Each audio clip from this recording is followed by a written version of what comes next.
cerrando el seminario Russell, tenemos una mesa redonda que se denomina La enseñanza de las humanidades para la democracia, un análisis crítico de la obra de Martha Nussbaum, sin fines de lucro, esta es la obra, ¿por qué la democracia necesita de las humanidades? Ese es el objeto de la charla, que van a ser 4 destacados invitados que tenemos acá, de los cuales voy a dar una breve nota biográfica. En primer lugar, por el lugar que está sentado, no, está sentado ahí, pensaba que estaba acá Eduardo, es Francisco Reilly, licenciado y profesor de filosofía por la UNSTA, la Universidad del Norte de Santo Tomás de Aquino en Argentina, y doctor en filosofía por la Universidad de Navarra. Actualmente es director del Departamento de Filosofía de la Universidad de Montevideo y dicta clases de ética y cuestiones de teología en varias facultades de la UM. En la carrera de filosofía es docente de Historia de Filosofía Antigua y Medieval y de Teodicea. Asimismo es investigador nivel 1 del SNI, el Sistema Nacional de Investigadores. Ha realizado estancias de investigación en Unicinos, en Porto Alegre, en la Universidad de Notre Dame en Estados Unidos, y sus investigaciones son dentro de las áreas de Historia de la Filosofía Medieval y de la Filosofía de la Religión.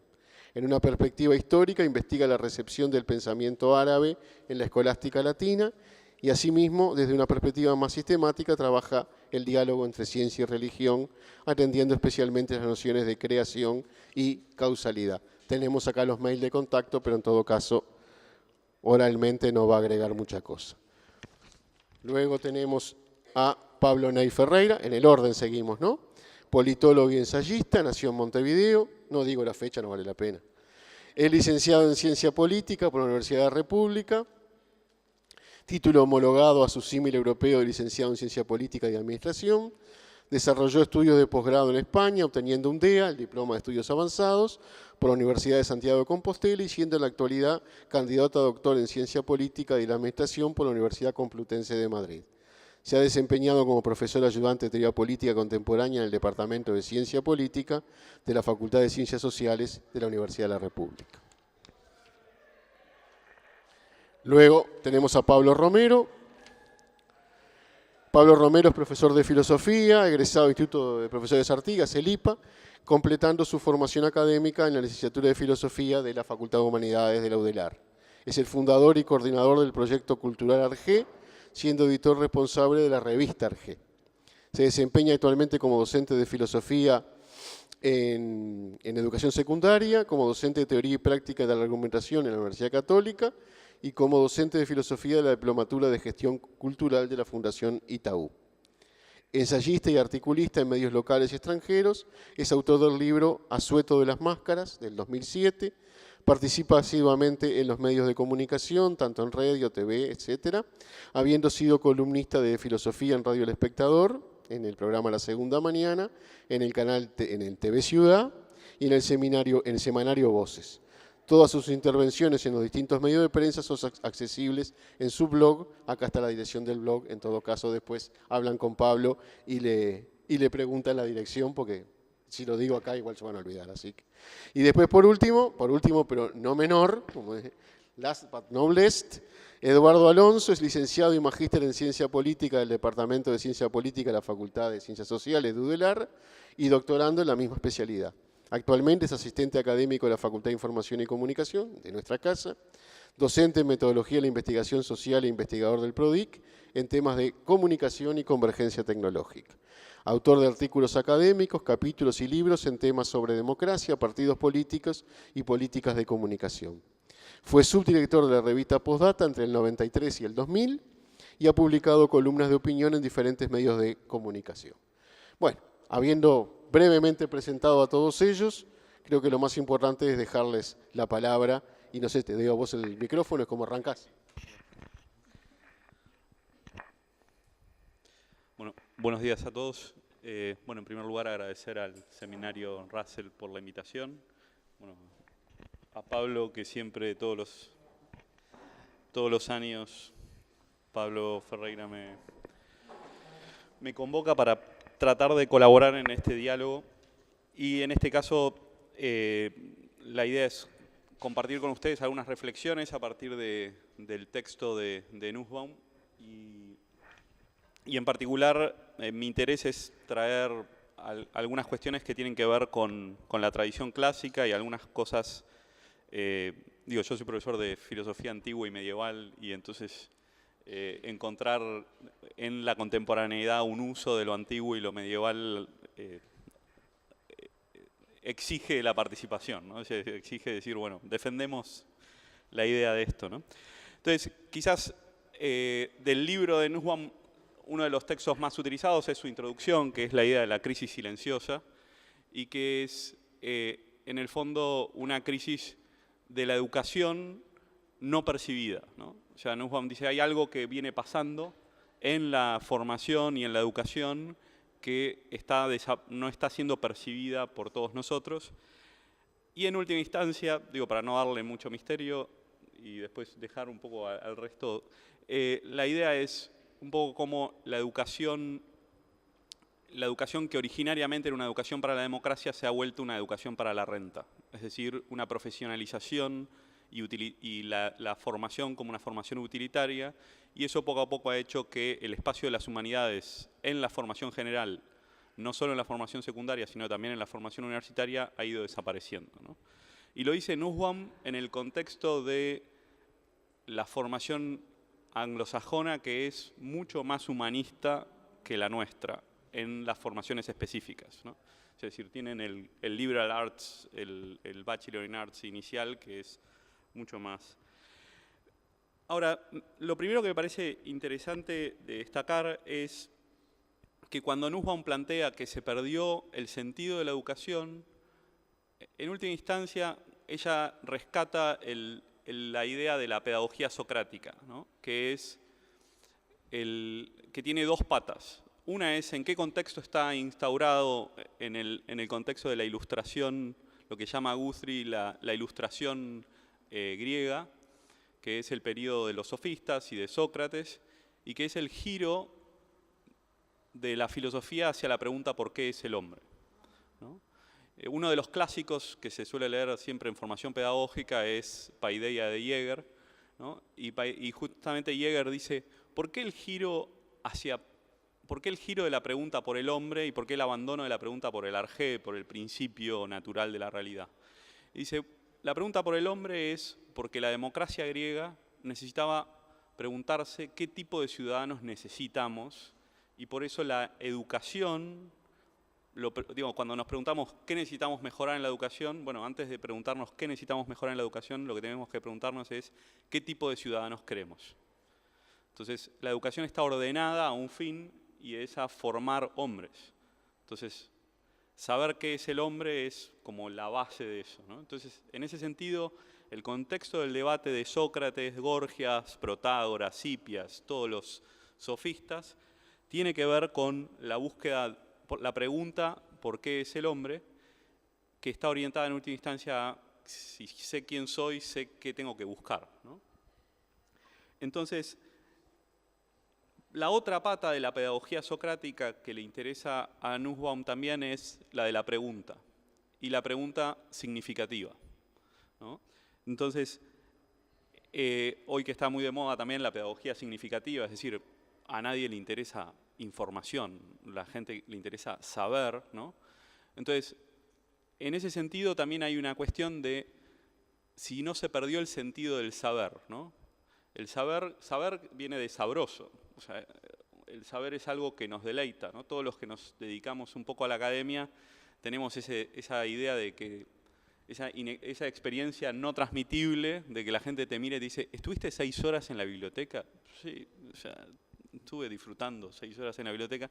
Sé que para los estudiantes puede ser, como hoy estudian para los parciales tal vez, pero la cuestión es, cuando uno está deleitándose en ese saber, es porque uno está buscando algo. Y hay una finalidad en ese saber. Entonces, en el fondo, ese rol de la pregunta, de lo que se llama pensamiento crítico y demás, quiere decir darle significación a la pregunta del saber que estoy transmitiendo. Tengo que lograr que el otro tenga algo que decir. Y entonces, ahí hay un rescate, me parece, de la pedagogía socrática que apunta un poco a dos ideas. La primera es, todo lo que estoy buscando, lo estoy buscando porque estoy buscando lo humano, ¿no? Y la segunda es, la búsqueda no es una búsqueda azarosa, ¿no? La pregunta socrática, si algunos han leído los textos, por lo menos los primeros textos socráticos de Platón, son insoportables y de hecho terminan sin una respuesta, ¿no? Si van a leer los primeros, ¿no? Sobre todo el Laques, uno arranca y dice, bueno, uno va a leer el Laques sobre qué es la virtud y no contesta qué es la virtud. Termina sin contestar qué es la virtud y dice, bueno, ¿para qué Platón escribió este diálogo, ¿no? Bueno, lo escribió justamente para explicar por qué la pregunta es relevante, ¿no? Ahora, tampoco quiere decir, porque Platón después continúa, ¿no? Quiere decir que la pregunta no tiene que tener respuesta, porque si no estaríamos como un hámster en una rueda que no avanza, ¿no? O sea, Sócrates tiene una esperanza de búsqueda y la búsqueda tiene un sentido, pero esto lo planteé creo que el año pasado, ¿no? La idea que me parece súper interesante, que es la búsqueda es un ejercicio, ¿no? Diría Popper, ¿no? Es una búsqueda sin término, ¿no? Es algo que estoy permanentemente en búsqueda. Y entonces, ahora, la primera objeción que uno podría decirle a Nussbaum cuando uno lee esto es, bueno, entonces, en el fondo lo que necesitamos es una reforma pedagógica, no necesitamos una reforma, o sea, no necesitamos rescatar las humanidades, solo necesitamos humanizar la formación profesional y que los alumnos salgan con una formación profesional más significativa. Pero ahí viene la otra cuestión y que es el tema de si nosotros, ¿qué tipo de ciudadanos queremos ser? ¿Y qué tipo de ciudadanos la sociedad quiere tener, ¿no? Entonces, si uno, ahí me interesa marcar dos temas y no me voy a extender mucho más porque sé que si no, yo empiezo a hablar y no termino, soy peor que Sócrates, pero,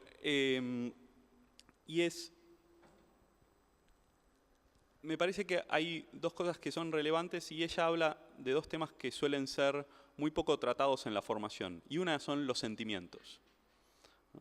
O sea, probablemente si uno le dijera al ministro de Educación, a la ministra de Educación, o al director del colegio donde uno va a mandar a sus hijos o lo que sea, yo quiero que usted eduque en sentimientos, o probablemente ninguna institución educativa va a decir, nosotros formamos los sentimientos. Pareciera que es un reducto, pero Nussbaum dice, es relevante para la sociedad afrontar los sentimientos. Por ejemplo, entre otros, un sentimiento que para ella es muy relevante es el sentimiento de repugnancia. ¿De qué sentimos repugnancia? Entonces ella aquí está muy enrabado con una idea de Arendt, ¿no? que es justamente el tema de que la intolerancia es hija de una concepción de lo repugnante, ¿no? Y si una democracia exige una apertura al diálogo, al debate y demás, la repugnancia por el otro no tendría que estar permitida. Pero eso lo necesito educar y formar, ¿no?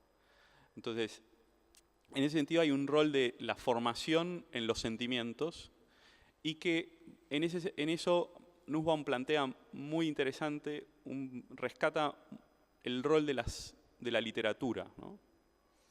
Es decir, yo lo puedo explicar simplemente porque no llego a un nivel tan sofisticado, no me dedico a letras, lo puedo explicar desde la literatura infantil, ¿no?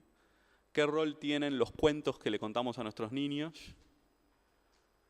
Tiene un rol de educación en determinados sentimientos. El abandono, la soledad de Caperucita, el miedo a los extraños en Hansel y Gretel, el no dejarse engañar por un caramelo, ¿no? Aunque ahora hay versiones contemporáneas de Hansel y Gretel donde la bruja se transforma y es buena, ¿no? Pero más allá de eso, en todos los cuentos hay una formación en sentimientos, que no es lo mismo, todos sabemos que no es lo mismo vivenciar algo que te lo digan, ¿no? O sea, yo le digo a mi hijo, le digo, no le abras la puerta a extraños, pero si le cuento un cuento donde un niño que le abre la puerta a un extraño lo rapta y lo mata, digo, por más que sea medio cruel, es mucho más significativo y probablemente mi hijo no duerme esa noche después de que le conté, queda así, ¿no? Pero queda reflexionando sobre el peligro, ¿no? Entonces, de vuelta, es significativo, ¿no?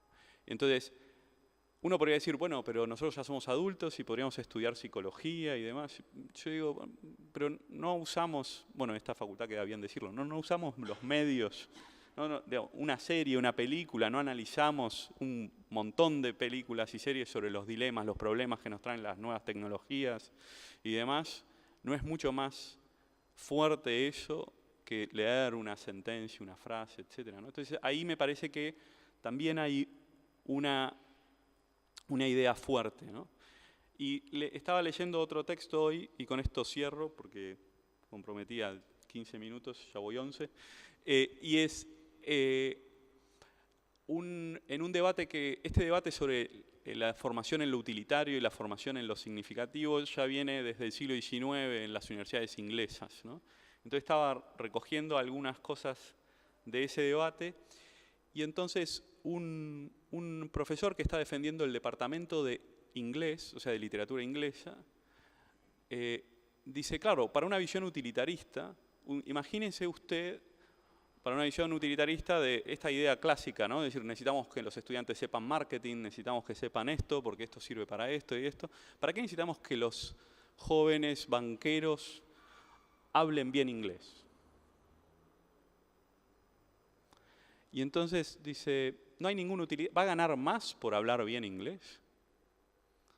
Y entonces este personaje dice, bueno, pero usted imagínese una sociedad que los antiguos, cuando uno habla de los primitivos, que salían a cazar, resolvían su problema de caza, resolvían su tema de la guerra, y después volvían a casa y se quedaban callados. Y no nos olvidemos que, digo, lo que rescata este hombre es, sin lenguaje no hay pensamiento, y sin lenguaje no hay imaginación. Y sin pensamiento y sin imaginación no hay futuros posibles, hay solamente realidades inmediatas. Y eso nos reduce a meras personas que interactúan, no tienen mundo, en el sentido amplio del término, sino solamente nos quedamos con mundo circundante, o sea, con el mundo que me está afectando. No me puedo imaginar otro mundo que el que tengo y estoy atrapado en el presente, ¿no?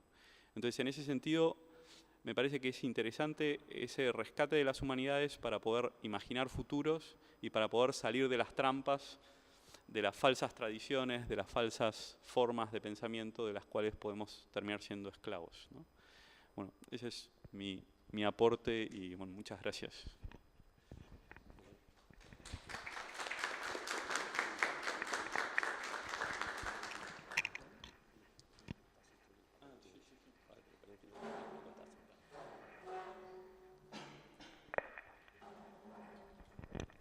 Bueno, buenos días.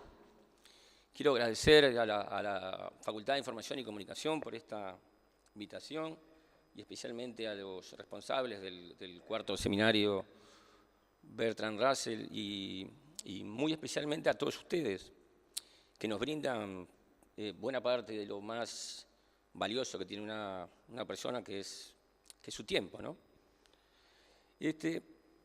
Bueno, esto de venir a hablar a las 10 de la mañana, les confieso que me tiene un poco mal.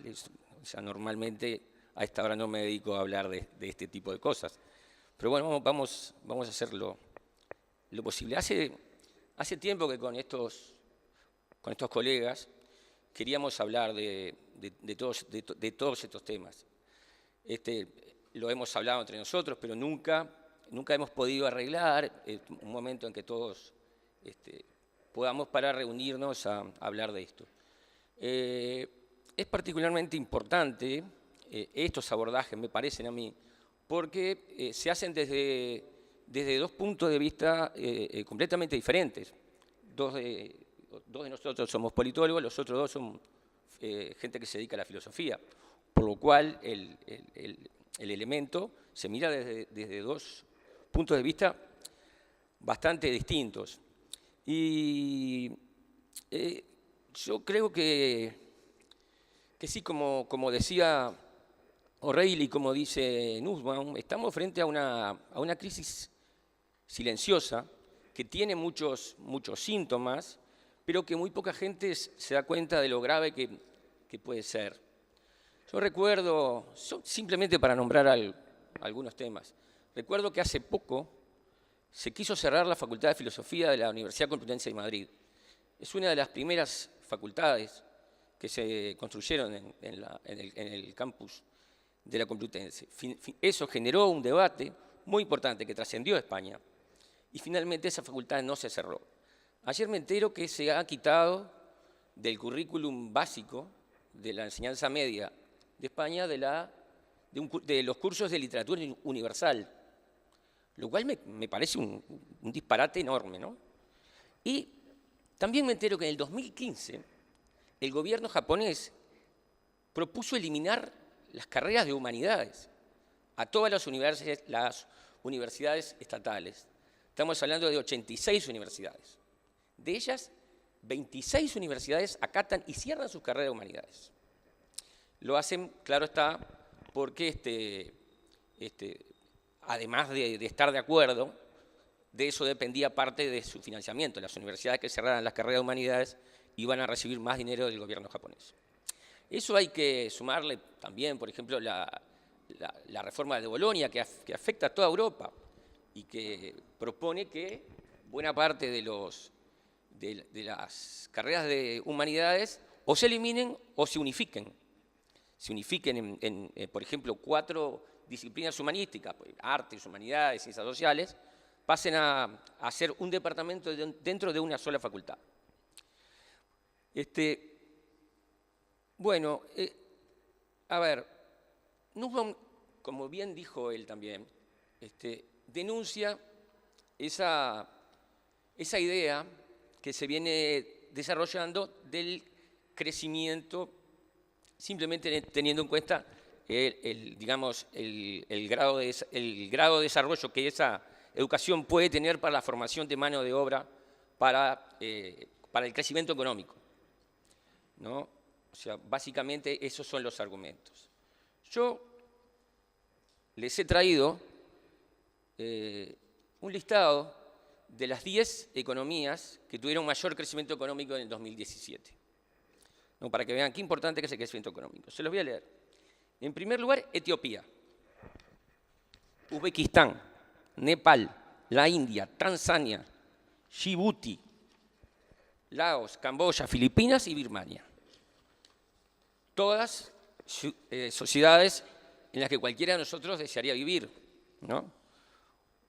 O sea, que solamente el crecimiento económico, evidentemente sin tener en cuenta otras cosas, no ayuda, a mí me parece que no ayuda en nada. Por eso es que Martha Nussbaum, junto con un economista, con Amartya Sen, crean y revisan la forma de medir el desarrollo humano, ¿no?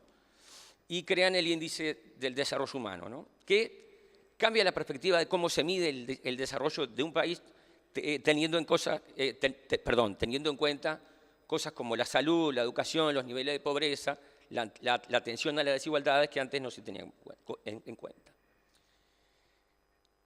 Eso, ¿qué sucede? Esa formación mercantilizada no tiene en cuenta, como decía O'Reilly también, al ciudadano, ¿no? Nadie nace un ciudadano, absolutamente nadie nace un ciudadano.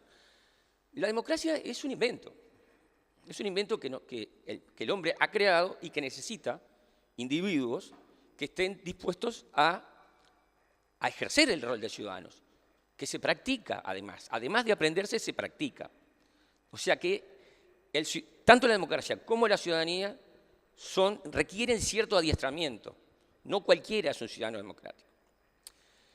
Ahora quiero hacer un brevísimo, ¿no? Casi ridículo desarrollo de lo que voy a denominar, de lo que se está denominando últimamente como la tradición republicana. ¿Y por qué? En primer lugar, porque la tradición... ustedes casi seguramente todos conocen a la tradición liberal, una tradición que tiene aproximadamente 3 siglos, a la tradición marxista, ¿no? Es un montón de escritores marxistas, de filósofos marxistas, que desarrollan sus teorías en conjunto. Bueno, la tradición republicana es una tradición que tiene más de 2.500 años. ¿Ah? Por lo menos la tradición republicano-democrática, ¿no? que yo y muchos incluimos también al pensamiento griego democrático, ¿no? O sea, ¿y por qué? Porque la tradición republicana le da un especial énfasis a la formación en humanidades. Yo voy a hacer un brevísimo desarrollo, ¿no? Él ya nombró a la paideia, ¿no? en Roma, en Grecia, que no solamente, pero también se dedicaba a la formación del ciudadano, ¿no? para que ejerciera como gobernante el autogobierno en Grecia. Luego, esa misma tradición desembarca en Roma, ¿no? En Roma también la enseñanza estaba, ahí sí, de una forma casi exclusivamente instrumental, estaba dedicada a la formación de ciudadanos para que pudieran gobernar y pudieran ingresar a la carrera de los honores que tanto caracterizó a la Roma republicana. Por supuesto que me estoy refiriendo a la Roma republicana. Luego, en el Renacimiento, que no es otra cosa que el renacer del mundo clásico, también, entre otras cosas, renace toda la idea del autogobierno y aparecen las ciudades renacentistas, como Florencia, Venecia, en las que aparecen muchísimos teóricos que van a hablar del autogobierno republicano y, por supuesto, que van a también estar completamente influenciados por toda esa tradición clásica, esa tradición de las humanidades. Tan es así que el término humanístico proviene justamente del Renacimiento. O sea, después, bueno, toda esa tradición luego pasa a la Revolución Inglesa, luego a la Revolución Francesa, pasa directamente a la Revolución Norteamericana y luego al Río de la Plata. O sea que la educación es completamente central en la tradición republicana, ¿no? ¿Y por qué es tan central? Bueno, uno de los pilares más importantes de la tradición, como un día conversando con Eduardo Alonso decíamos, que es la deliberación, ¿no? Parece clarísimo que esa deliberación, los frutos de esa deliberación, de los cuales, por supuesto, los frutos son las decisiones políticas de los ciudadanos y de las instituciones, que son manejadas evidentemente por ciudadanos, va a depender evidentemente de la cantidad de formación que tengan, ¿no? De la cantidad de palabras que manejen, va a depender de las decisiones que tomen, ¿no? Pero vamos, para finalizar un poquito, vamos a ver cómo sucede todo este tema también en el Uruguay, ¿no? El Uruguay, cuando se funda, en fin, se funda con determinada, ¿no? Aparecen una serie de instituciones, pero absolutamente carentes de ciudadanos, ¿no? Aquí no había ciudadanos, básicamente eran individuos que combatían unos con otros detrás de banderías y había que inventar ciudadanos, ¿no?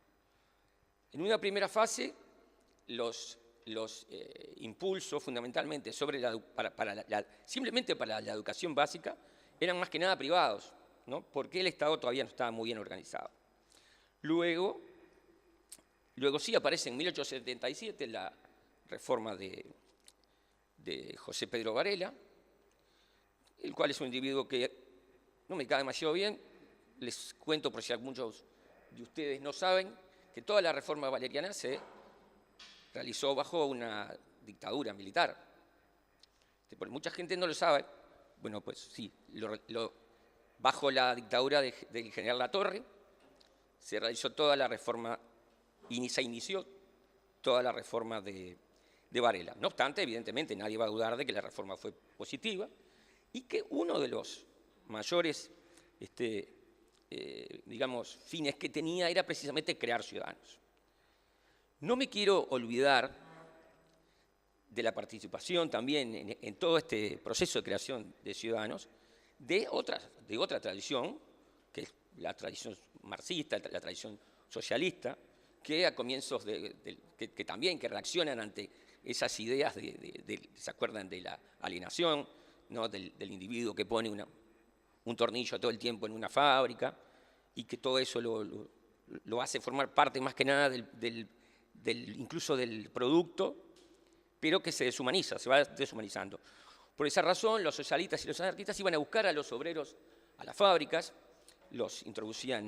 trataban de introducirlos a la lectura, trataban de culturizarlos, ¿no? Y en eso, en el Uruguay, se destaca toda la actividad del Centro Internacional de Estudios Sociales, a comienzos del siglo XX, que tuvo una extraordinaria labor en la difusión cultural, fundamentalmente en las masas obreras. Luego el vallismo toma ese desafío también de crear ciudadanos, ¿no? Creo que Alonso va a hablar más detenidamente al respecto, pero quiero señalar un poco la tarea de Abel J. Pérez, que fue director general de enseñanza primaria de 1901 a 1916. Fue realmente una tarea titánica de crear una moral cívica, que tuvo realmente unos resultados bastante considerables. El otro día nombraba O'Reilly en un programa de radio al que fueron con Pablo Romero, un ejemplo en el Parlamento inglés. Esto ya para terminar. ¿Lo puedes contar, estimado? Hay una anécdota en el Parlamento inglés que estaba el primer ministro dando en un debate parlamentario y empieza a dar una cita de Tácito y se paraliza porque se traba, ¿no? Y no se acuerda de la cita. Y entonces todo el Parlamento inglés se pone de pie, en latín, ¿no? La cita, no la estaba... Y todo el Parlamento inglés se pone de pie y todos, a coro, terminan la cita en latín, ¿no? Que lo que habla es, bueno, no sé si querés que diga, lo que habla es de un marco común de formación y de capacidad de diálogo en función a unas fuentes que conocen, ¿no? Yo pensando en eso, me acordé que estudiando otras cosas, en agosto del 66, estudiaba la reforma naranja, la última gran reforma de nuestra Constitución, y en el medio del debate, estamos hablando del año 66, tampoco hace tanto, en medio del debate, uno de los parlamentarios cita a Protágoras. Protágoras es un sofista que es el protagonista de uno de los diálogos más famosos de Platón. Y, sorprendentemente, uno de los legisladores le responde, en medio de una discusión que no tenía absolutamente nada que ver con nada. Bueno, durante aproximadamente, calculo por la duración en cantidad de páginas, yo calculo que durante 25 minutos hubo por lo menos 8 o 9 legisladores en el Parlamento Nacional discutiendo sobre el Protágoras. Sí, increíble. No, es absolutamente increíble. Hoy sería imposible, absolutamente imposible. Claro, a mí, bueno, para terminar un poco, ¿no? Evidentemente que solo con la educación no hacemos nada, ¿no? El ciudadano también tiene que actuar, ¿no? Tiene que deliberar, practicar la política para ser un buen ciudadano, ¿no? Esto es parte del adiestramiento de un buen ciudadano, ¿no? Esa gimnasia deliberativa que el ciudadano debe realizar en su vida normal es precisamente la que fortalece los músculos y las acciones de una democracia fuerte y consistente, ¿no? Bueno, solo me queda decirles entonces, para terminar y dejar paso a Pablo, que sin educación humanística no tenemos ciudadanos. Así lo marca y lo dictamina toda la tradición republicana y democrática, ¿no? De eso estamos llenos de ejemplos, ¿no? Y que sin ciudadanos democráticos tampoco tenemos democracia. Bueno, gracias. Le paso a Pablo.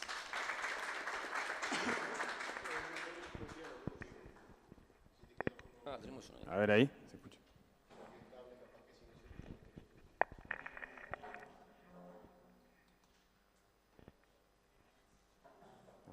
Bueno, al igual que mis compañeros, comenzar por agradecer la invitación, que la venimos un poco pergeñando ya hace un buen tiempo. Bueno, entonces en primera instancia agradecer. Y voy a tomar algunos de los elementos que también mis compañeros han han tocado. Lo primero es lo que Nussbaum plantea respecto de las humanidades, es esa cierta capacidad, quienes provenimos de esta área, de trabajar en torno al campo de la reflexión, del cuestionamiento, de la empatía. Bueno, Francisco también citaba lo que Nussbaum trae un poco a escena, el desarrollo de la imaginación, entre otros elementos vinculados también a la literatura. Por supuesto que esto no es patrimonio de las humanidades, ¿no? Me refiero porque, para salir un poco también de una cierta falsa oposición que se puede crear en torno, bueno, somos los de humanidades los que desarrollamos capacidades críticas y el resto de las áreas del conocimiento no tanto. Lo que sí es cierto es que hay un entrenamiento específico de nuestra área. Y eso es un poco lo que defiende Nussbaum, ¿no?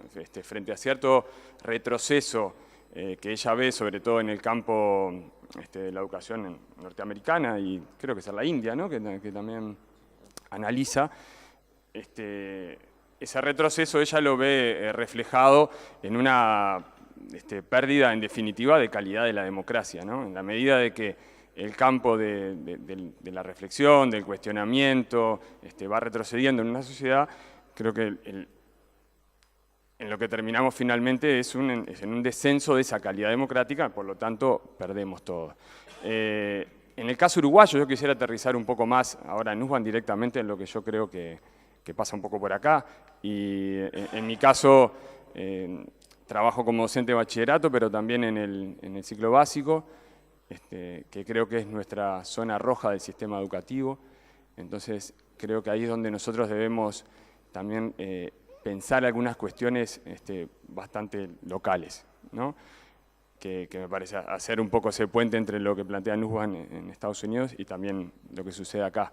En primera instancia voy a tomar un ejemplo también que planteó Reilly en torno al papel que juega la literatura, y él hablaba un poco de cuando se leen cuentos a los niños, ¿no? Contaba un poco su caso y también puedo contar mi experiencia al respecto. Ahí yo quisiera hacer un link con lo que plantea Bourdieu, imagino sociólogo que ustedes, y filósofo, que ustedes deben haber entrado en contacto o entrar en contacto a lo largo de la carrera. Bourdieu plantea algo muy interesante, justamente en un ejemplo muy similar. Él dice que hay una gran diferencia cuando nosotros somos niños en un hogar en donde se nos lee un cuento antes de ir a dormir. El desarrollo de la imaginación y de la capacidad a lo largo del tiempo de ese niño en el registro lingüístico lo va a ubicar en un diferente nivel sociocultural, ¿no? Él entendía, Bourdieu, y esto tiene relación con el campo de las humanidades, que el capital decisivo es el capital cultural, más que el capital económico. Y en esta es un poco también, digamos, la queja que tiene Nussbaum al respecto. Digo, que a veces nosotros nos focalizamos a pensar la educación en términos de lo rentable, en términos del capital económico, de la prosperidad económica de una sociedad, y no pensamos tanto en engrosar, digamos, el capital humanista y cultural de esa sociedad. Entonces Bourdieu ponía este ejemplo, y nosotros acá tenemos un filósofo que para mí es no solo de cabecera a lo personal, sino yo creo que deberíamos acceder todos a su lectura, porque realmente se anticipó además en muchas de estas cuestiones que después va a plantear, entre otras cosas, Nussbaum, que es Carlos Baferreira. Baferreira, cuando en uno de sus libros, que se llama Sobre los problemas sociales, se concentra en parte en lo que después, más adelante, tanto Bourdieu como Rawls, de alguna manera, sin conocerlo a Baferreira, desarrolla. Que tiene que ver un poco en esta dicotomía entre lo económico y lo cultural. Y cómo juega esto en la desigualdad social en una comunidad. Entonces, Baferreira, que era un liberal clásico, creía que nosotros, las personas, deberíamos ubicarnos a lo largo de la sociedad según nuestros talentos y esfuerzos, ¿sí? Que no debería pesar ninguna otra condición, ¿no? Pero Baferreira decía, bueno, esto es un poco el ideal, porque de alguna manera cuando nosotros nacemos arrojados a una sociedad, lo cierto es que algunos empiezan 10 pasos atrás de la meta y otros 10 pasos adelante, ¿no? O sea, de hecho no hemos hecho ningún mérito inicialmente para estar ubicados en esa escala social en un lugar o en otro. Entonces Ferreira se propuso, entre otras cosas, algo bastante loco, pensando en lo que era el contexto además parlamentario, que era limitar la ley de herencia. Y llegó a proponer a nivel parlamentario que las familias heredaran un mínimo económico, porque bueno, era algo así como tus hijos, hablando un lenguaje más llano, de aquí en adelante de que se manejen, digamos, que no pueden heredar esas condiciones económicas ventajosas respecto de otros. Entonces, él decía limitar esa herencia e incluso la parte sobrante, digamos, ir hacia el Estado y en el Estado colocarlo en determinadas familias o contextos más desfavorecidos desde ese punto de vista. Presentó este proyecto en el Parlamento y, por supuesto, además que el Parlamento uruguayo de comienzos del siglo XX, creo que el tema de la herencia le tocaba a casi todos los que ahí estaban sentados y, por supuesto, no tuvo muchos votos como para que esto se concretara. Pero dice algo muy interesante, es que quizás se podría llegar a limitar esta pata económica, pero lo que nadie puede llegar a limitar es la herencia cultural que un padre, que una familia le deja a sus hijos. Dice, eso forma parte de un egoísmo sano que todos los padres tenemos. Entonces dice, por eso nosotros, la sociedad debe concentrarse sobre todo en disputar, digamos, esta lucha por la igualdad social desde campos. Él aterriza en el campo del acceso a la vivienda, a la salud, pero hace también un hincapié fuerte en el campo educativo, ¿no? Entonces, esa herencia cultural no es lo mismo, digamos, que objetos culturales. Se voy a tomar un ejemplo clásico como el del libro, ¿sí? En algunos hogares son objetos extraños, o sea, no son insumos que estén ahí presentes. Y eso hay que tenerlo bien claro, porque nosotros a veces lo que hacemos, incluso de los mismos sistemas educativos, es reproducir estas formas de la desigualdad, ¿sí? Incluso ahora pensaba, hablando, lo que traía Francisco también, de la educación en el campo de las emociones, que está muy bien, porque la empatía, en definitiva, es uno de los puntos que también Nussbaum trae a escena como propio del pensamiento humanista. Pero el otro día, estando en una coordinación docente en el Liceo de Ciclo Básico que trabajo, se empezó a hacer un fuerte hincapié en la idea de la formación en la inteligencia emocional, ¿no? Sobre todo porque, ¿qué pasa en nuestro sistema educativo, particularmente en el ciclo básico? Tenemos unos problemas enormes de sociabilización mínima, o sea, de problemas de contextos socioculturales que están deprimidos, pero que además están con una problemática muy fuerte, incluso a nivel de la fragmentación familiar, de episodios de violencia en su casa. Eso explota en las aulas. Cuando esto explota en las aulas, implica también que el movimiento de la institución no va tanto en función de trabajar con contenidos culturales o educativos, sino atender otras emergencias, ¿sí? Que son emergencias sociales, ¿sí? Que son emergencias también emocionales y afectivas. Mi discusión en torno, mi discrepancia en torno a este punto pasa porque yo creo que el Estado debe, ¿no?, diferentes actores estatales, participar de algún modo en el apoyo a esta cuestión de familias que están fragmentadas, de gurises que todavía no están por ahí en condiciones de estar sentados en un aula, concentrándose en la parte más de contenidos que en solucionar otros problemas previos. Porque creo que lo que termina sucediendo es que si la educación se concentra específicamente en el campo de la inteligencia emocional, supongamos, cada vez va dejando más de lado el rol también docente que tiene que ver con trabajar contenidos. Y en lugares donde esto está resuelto de otro modo, van avanzando en contenidos y eso va generando brechas cada vez más grandes. Esa es una cuestión que hay que atender mucho, porque yo quiero insistir en algo respecto al ciclo básico. Nosotros estamos teniendo un 40% de repetición, entre repetición y deserción, en el ciclo básico. O sea, quisiera que tomáramos un poco conciencia respecto de la gravedad de este asunto. Porque nosotros hablamos, por ejemplo, de la importancia de las humanidades. En mi caso, que soy profesor de filosofía, estaríamos diciendo, comienza a partir de bachillerato, cuarto año. Nosotros tenemos muy pocos, en el liceo donde yo trabajo, que es un liceo ubicado en el Prado, pero es un liceo aluvional, que vienen muchos chiquilines de la periferia, en un liceo cercano que hay de bachillerato, yo casi no me encuentro alumnos de los que estuve en el ciclo básico. O sea que muchos de nuestros chiquilines ni siquiera a nivel de formación académica, digamos en este caso de nivel de secundario, están accediendo a un primer curso de filosofía.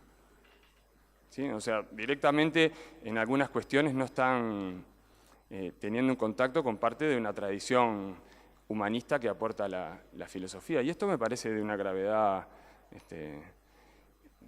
decisiva para esto que dice Nussbaum, de la calidad democrática, porque Nussbaum aterriza en verdad en esta cuestión del retroceso en Estados Unidos de esta cuestión. Pero nosotros tenemos el retroceso de nuestra sociedad anclada en ciertas formas porque hay que decirlo así, de marginalidad cultural. O sea, yo creo que nuestro problema no es, igualmente como sucede en Estados Unidos, no es tampoco igual de una crisis económica. Probablemente nuestra crisis tenga que ver mucho más con aspectos culturales, educativos. Entonces, el problema anclado en esas situaciones, ¿qué papel pueden jugar las humanidades en revertir un poco esta situación? Por eso yo he desarrollado, estoy en el desarrollo de un proyecto que entre otras cosas propone comenzar a trabajar en el campo de la primaria con algunas cuestiones vinculadas a filosofía para niños, o en el ciclo básico poder trabajar materias vinculadas a ética para adolescentes, que se puede trabajar permanentemente. O sea, yo creo que el desarrollo de la lógica de la discusión, de la capacidad de argumentar, de la discusión en torno a valores, se pasa hablando de educación en valores, y yo creo que ahí las humanidades tienen un papel importante a jugar, hay que trabajarlo desde muy temprano.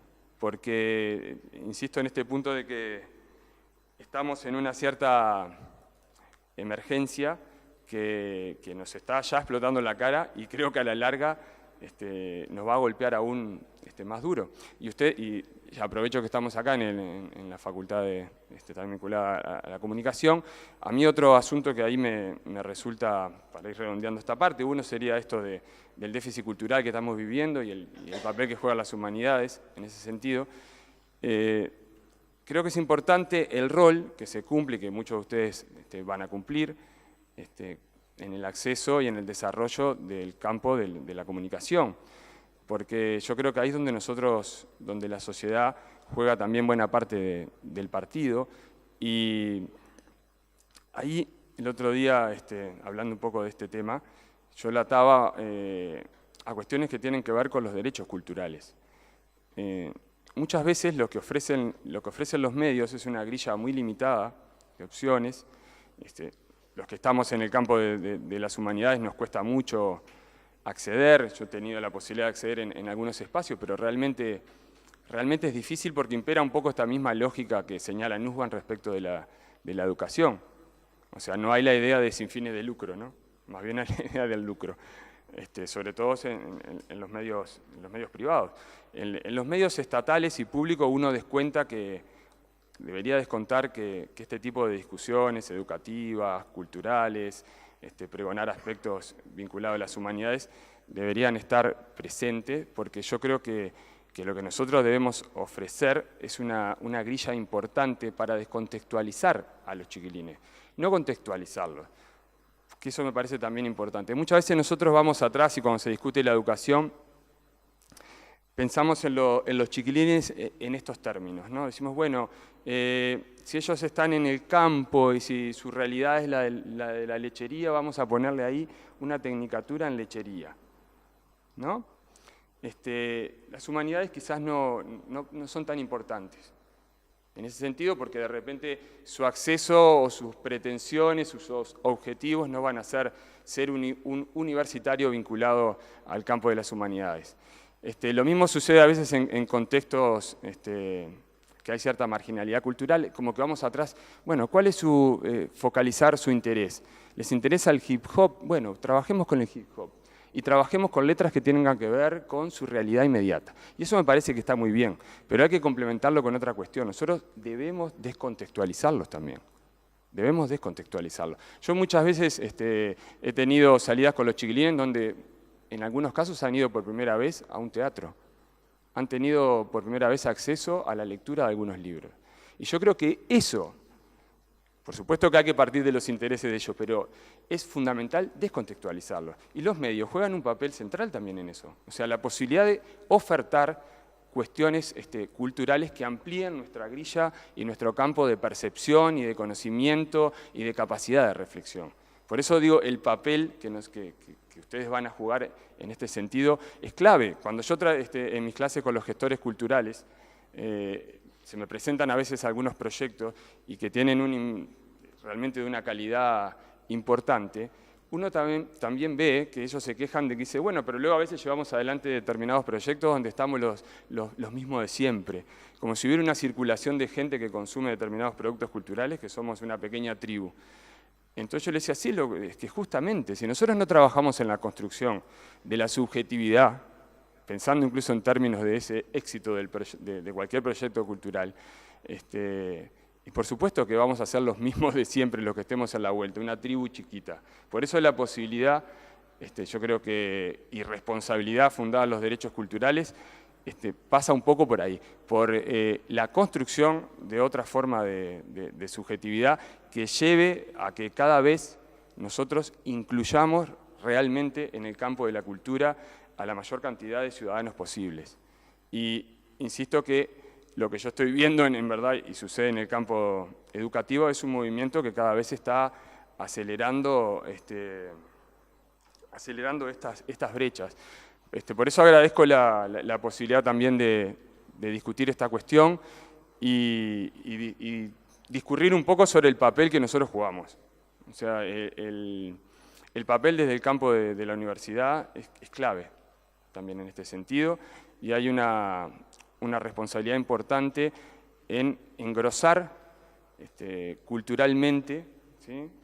Dar esta batalla por ese déficit de capital cultural que creo que tenemos, y hay una responsabilidad que es ética, ¿no? Hay una responsabilidad que tenemos nosotros desde este lugar, así que bueno, les agradezco la posibilidad de un poco poner en juego estos temas. Gracias.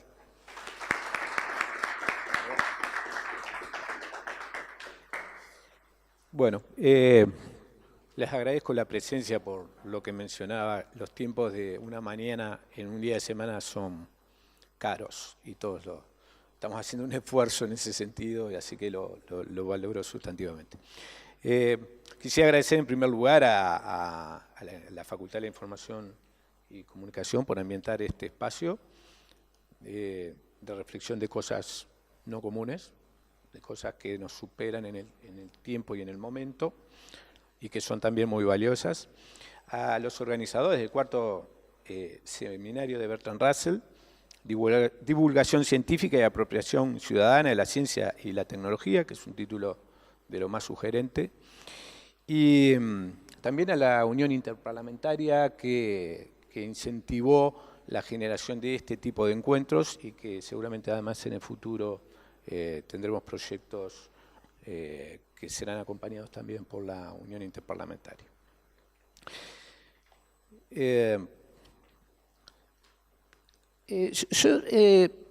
Yo con la obra de Nussbaum y el planteo que ella expresa, tengo como dos colores, uno de coincidencias y otro de algunas matices o diferencias que me gustaría conversarlas en este ambiente y discutirlas, a ver qué aspectos productivos podemos sacar de esas tensiones que genera Nussbaum.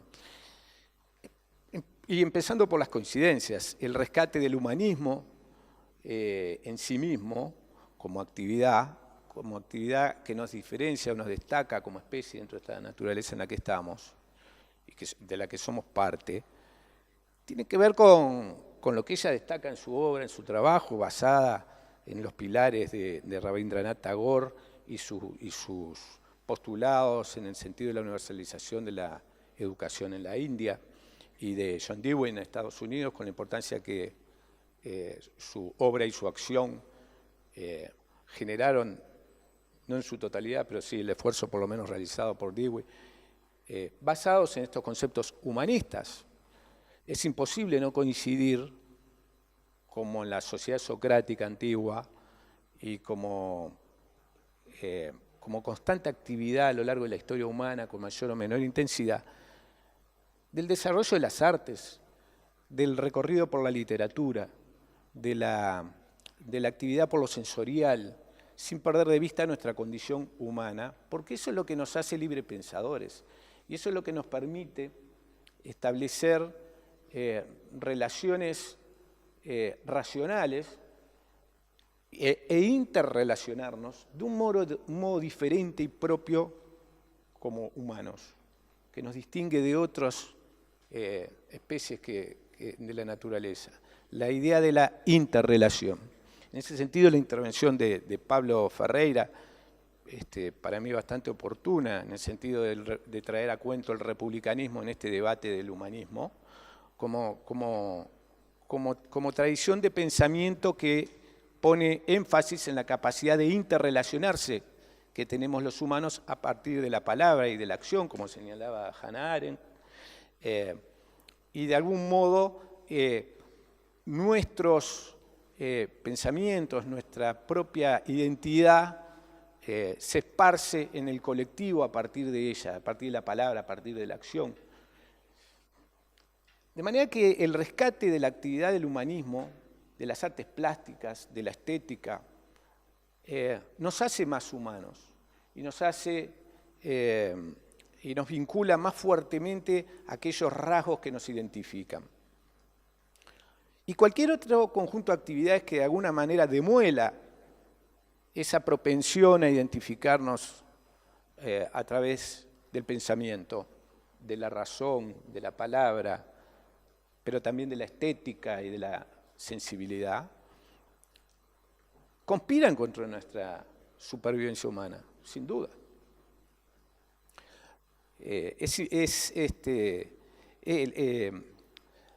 Nussbaum nos trae a cuento la técnica que los socráticos trabajaban, aquello de la mayéutica, en el sentido de que las preguntas generaban una reflexión colectiva sobre algún tema en particular y que de la deliberación y del intercambio se generaba más conocimiento, más comprensión de los fenómenos de los que ellos eran parte y que también, una vez más, Arendt refiere, igual que Habermas, en el sentido de que el hombre se hace cargo de su historia de esa manera, se hace cargo de sus acciones. ¿De qué acciones? ¿De las acciones individuales? No, se hace cargo de sus acciones colectivas, de sus actividades integradas como sociedad. Por eso hay una tensión bien importante a la hora de pensar el humanismo y la enseñanza de las humanidades con la democracia. ¿Por qué? Porque la democracia es básicamente una construcción pactada, consensuada en los valores medios de las sociedades, por la cual establecemos ciertas reglas de convivencia, de tolerancia, de reconocimiento a la pluralidad y a la diversidad dentro de un ambiente común como es la propia humanidad. Efectivamente se ha interpelado la democracia como concepto, como ambiente o espacio para la convivencia.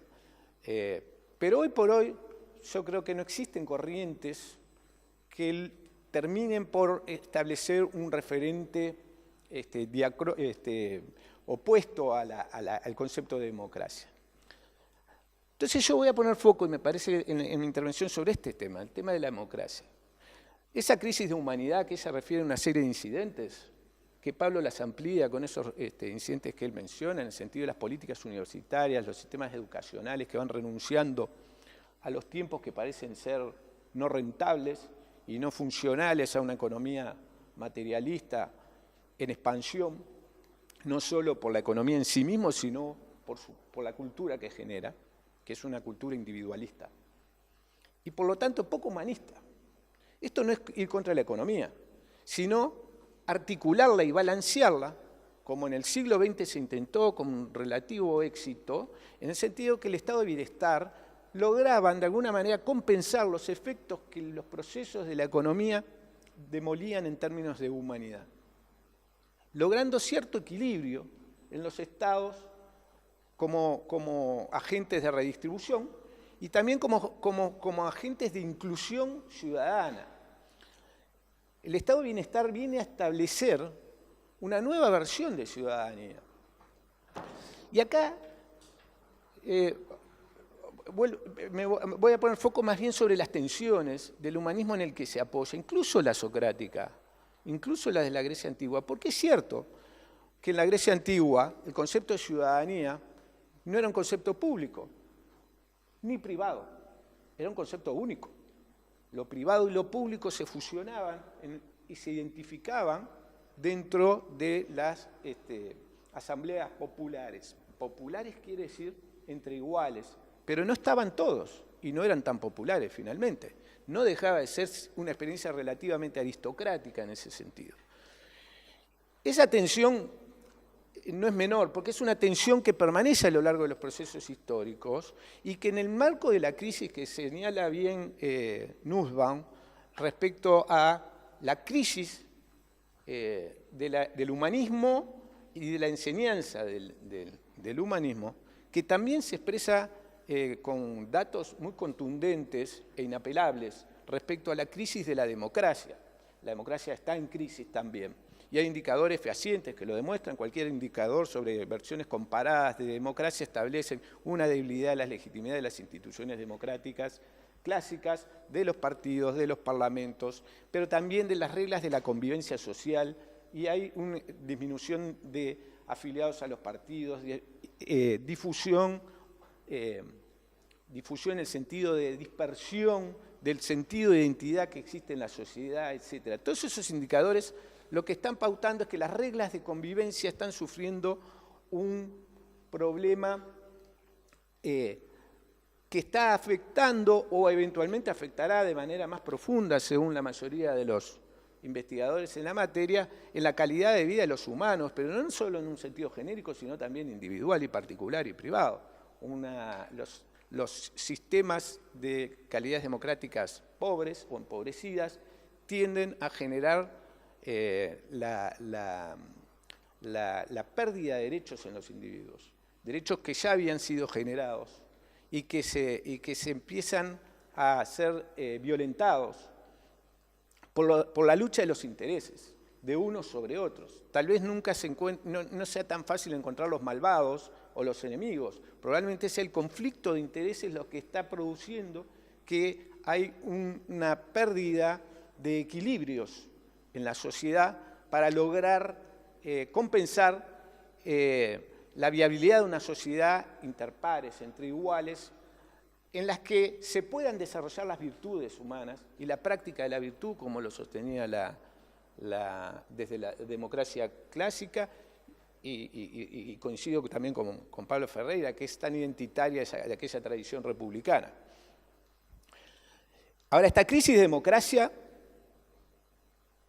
que es una crisis de individualismo, que es una crisis de una economía en expansión sin contrapesos, que son democracias que están siendo afectadas porque en la lucha por los intereses corporativos, privados, particulares, hay preeminencia de unos sobre otros, y allá donde alguien gana un derecho en exceso, otro lo pierde. Y entonces vamos a tener individuos de diferente calidad ciudadana, incluso no ciudadana, como señalaba muy bien Pablo Romero, que en Uruguay lo estamos viviendo con fuerza. Yo, como coincidencia, agrego una cosa más a Nussbaum, que no lo vi en el libro, pero que ella lo menciona como una probabilidad, porque efectivamente la educación sobre capacidades económicas y pensadas en el sentido de la rentabilidad, están compitiendo con el propio desarrollo de las tecnologías y de la robótica, que en definitiva es formar para competir con una cosa que lo va a hacer seguramente de manera más perfecta que el propio humano.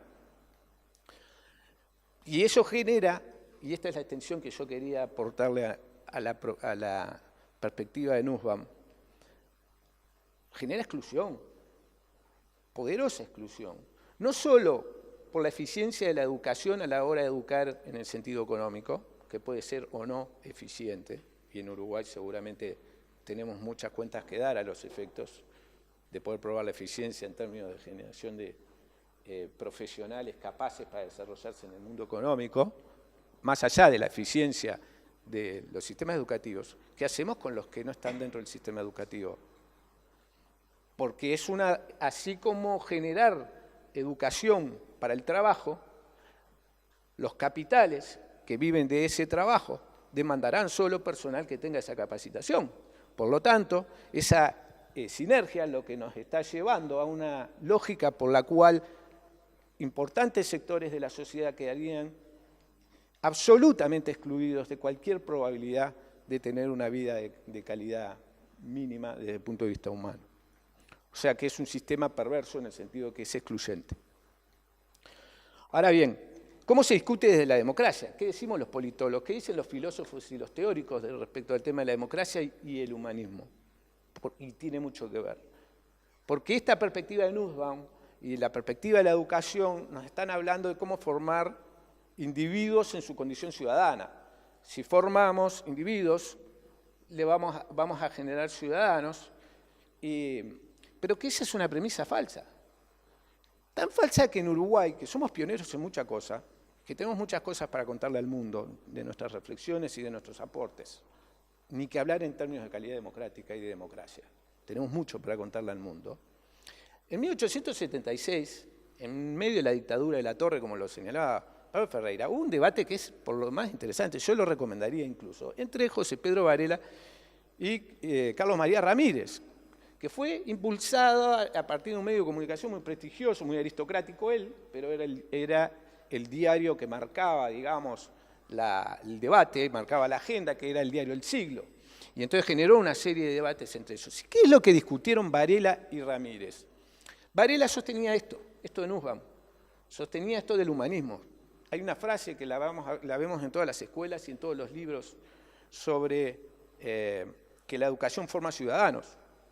Y Ramírez le decía que no es verdad. Yo estoy con Ramírez, no es verdad.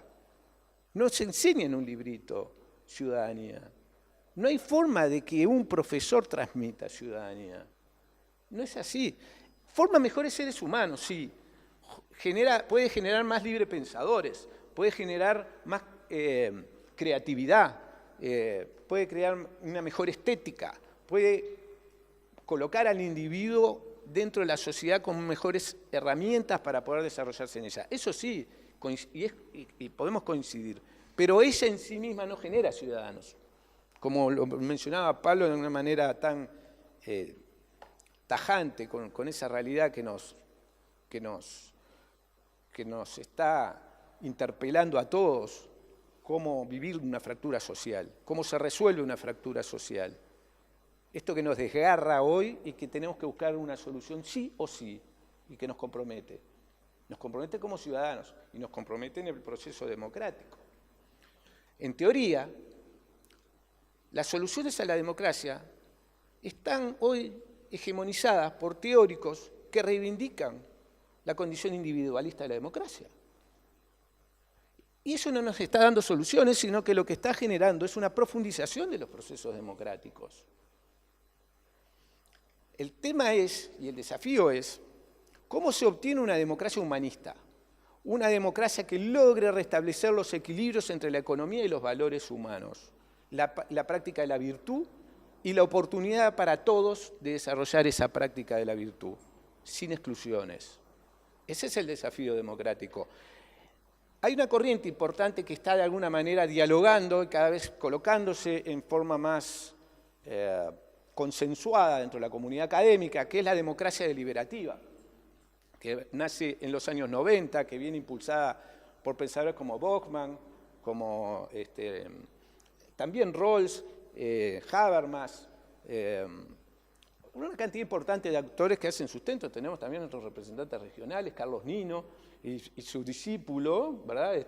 Roberto Gargarella, que cada tanto interviene en los seminarios argentinos importantes, pensadores, sobre la democracia deliberativa. ¿Y en qué consiste la democracia deliberativa? La idea, basada un poco en lo que Habermas planteaba, aquello de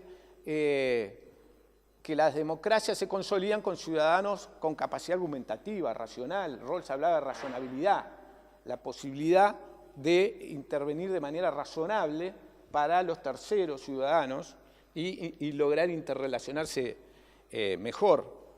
Luego esa teoría que desde el punto de vista normativo tiene grandes consensos, y se antepone y critica a esta democracia representativa como agregación de intereses, o es una democracia representativa que está dando síntomas de crisis porque no tiene la legitimidad, va perdiendo legitimidad en el ciudadano, solo se puede restablecer a partir de la práctica deliberativa.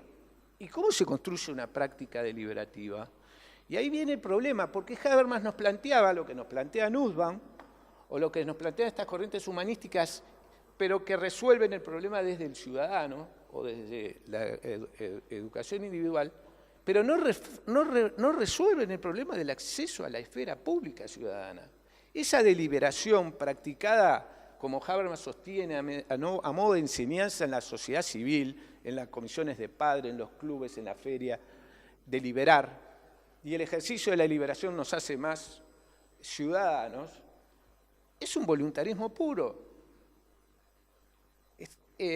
Hay ahora una serie de autores, a partir de los años 2000, que están planteando cómo aterrizar empíricamente aquellas promesas normativas de esta democracia deliberativa para poder mejorar nuestras democracias contemporáneas y poder cortar ese flujo de exclusión que están generando.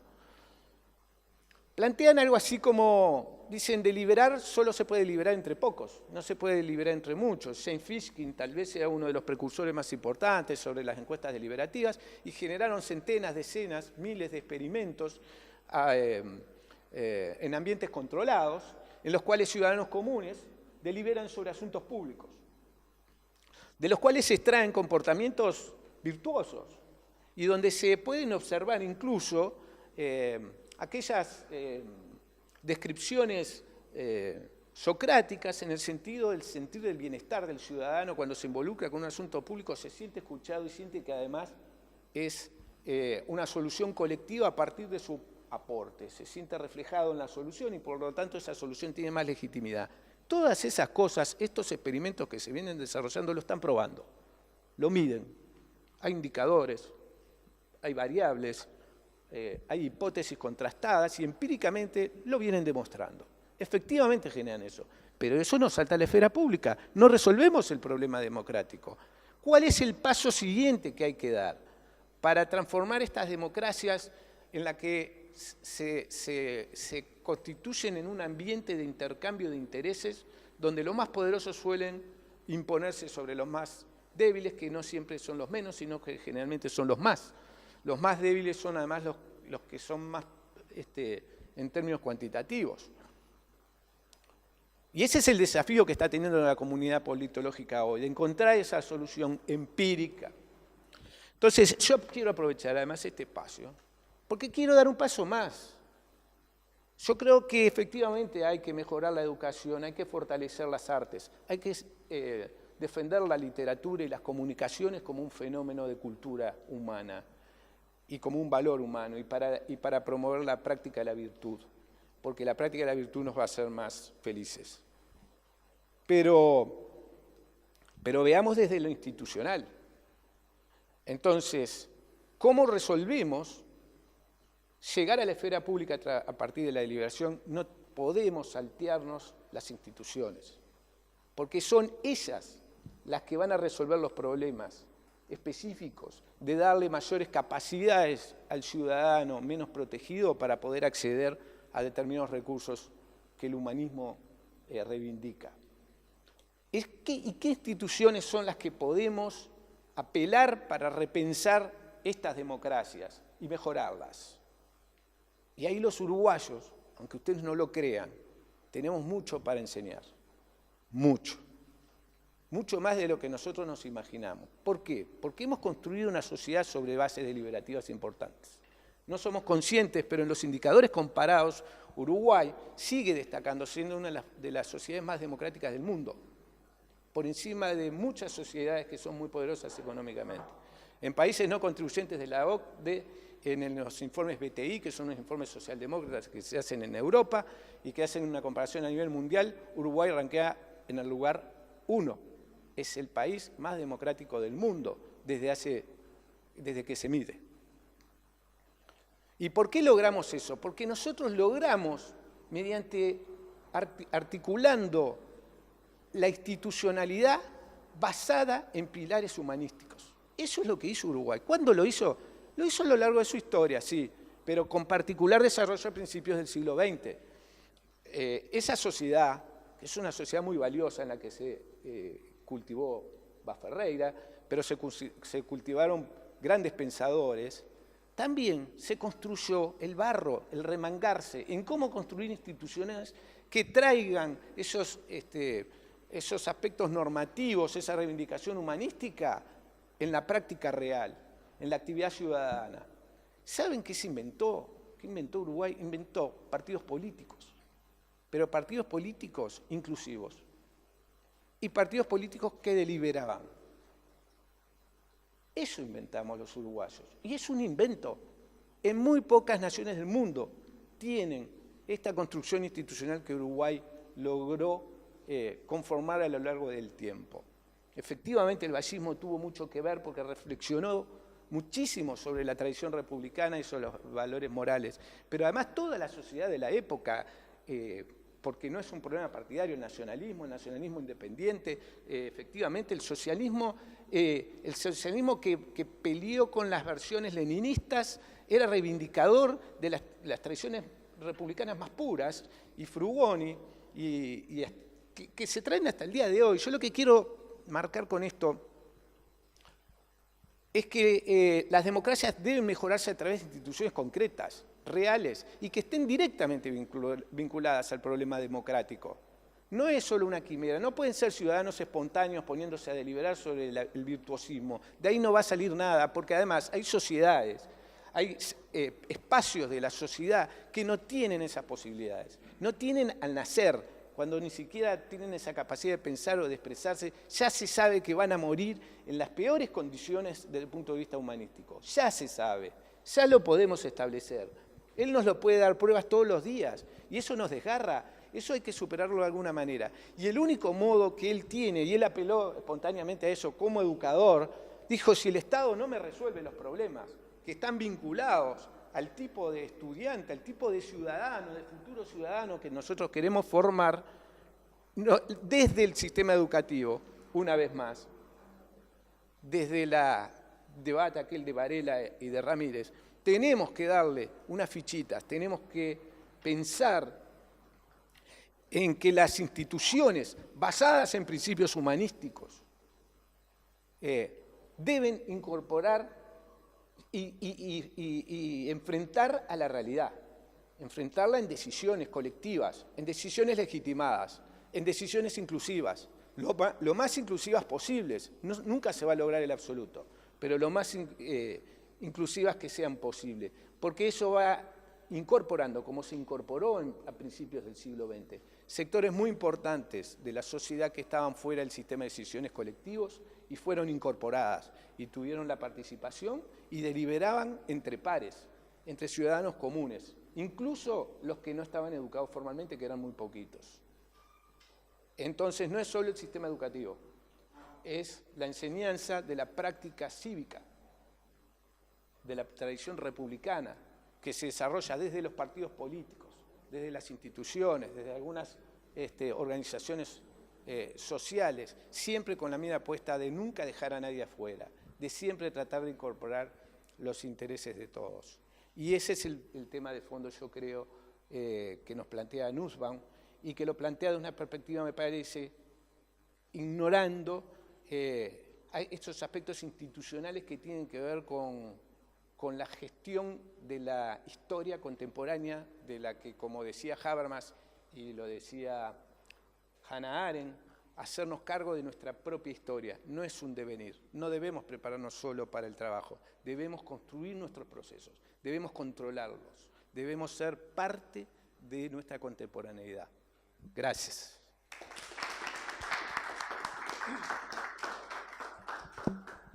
Bueno, agradecemos mucho a los cuatro. Vamos a abrir un espacio para comentarios, preguntas, debates, en fin, lo que entiendan pertinente realizar a cualquiera de los cuatro.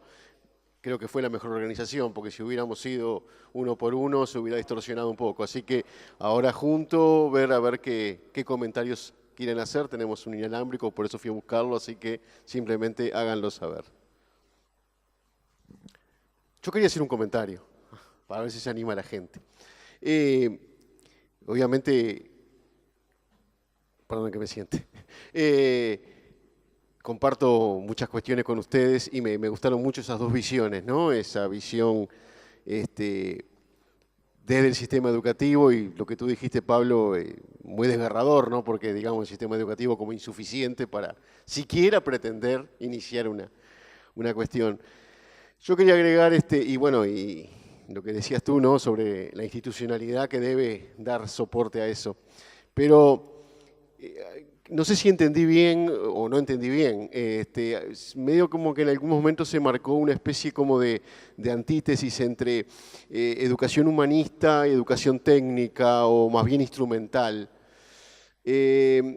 Nosotros hace poco, justo con Pablo Meroño, acabamos de estar en unas reuniones que se dieron en España tras la formación de una cátedra iberoamericana de la Organización de Estados Iberoamericanos que se llama Ingenierías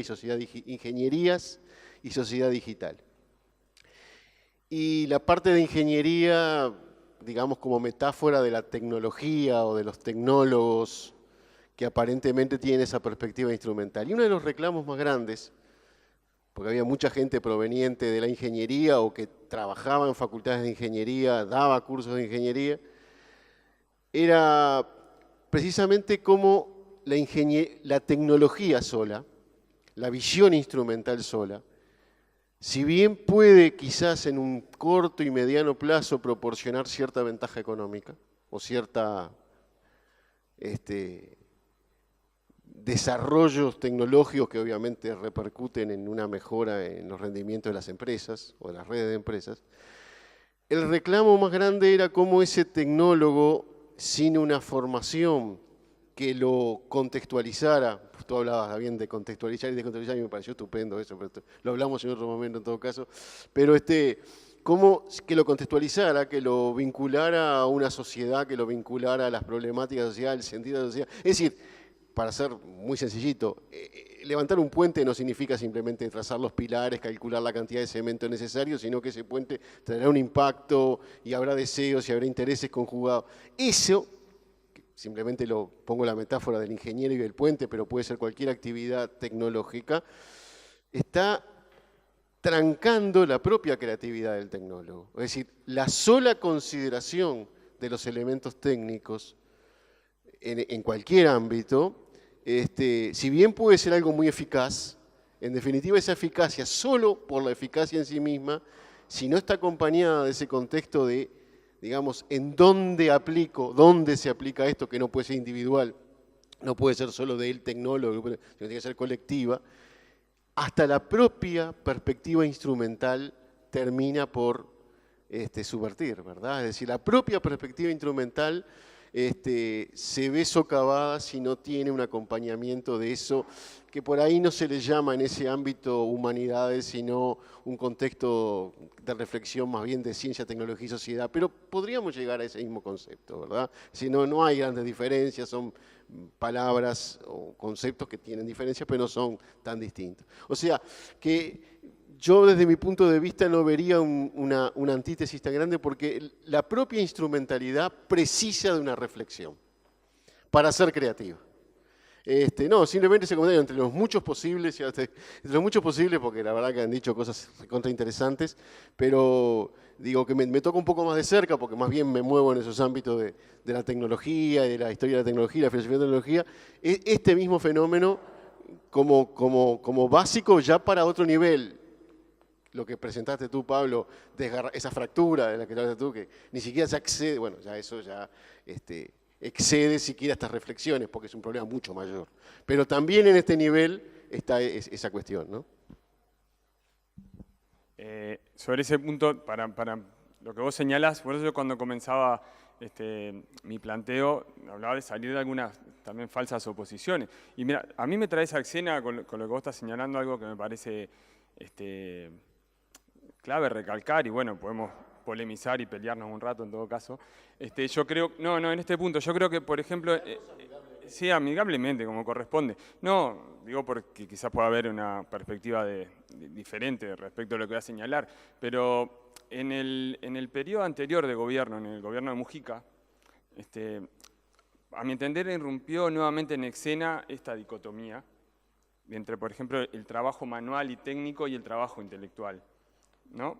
Entre una de las cosas que se plantea cuando frente a estos índices tan grandes de repetición, es algo que nos retrotrae incluso en la historia de la educación uruguaya. Esto tendríamos para rato charlar, pero la misma fundación de la Facultad de Humanidades y del Instituto de Profesores Artigas, ¿no? La discusión entre Eva Ferreira nuevamente y Grompone, trae un poco a escena esto de que, bueno, no todos podían ser como en ese Uruguay mi hijo el doctor, ¿no? No todos iban a hacer, por ejemplo, cursar secundaria pensando en una educación universitaria y que entonces había que pensar también en una educación para aquellos que de repente entre sus objetivos no estaba alcanzar la universidad. Entonces tener como una especie de educación básica, incluso una educación que estuviera orientada al mercado laboral, ¿no? Ferreira se opuso bastante a esto, porque entre otras cosas decía, esto a la larga nos va a traer una educación que va a estar corriendo siempre atrás de las demandas sociales coyunturales y lo que se pueda pensar que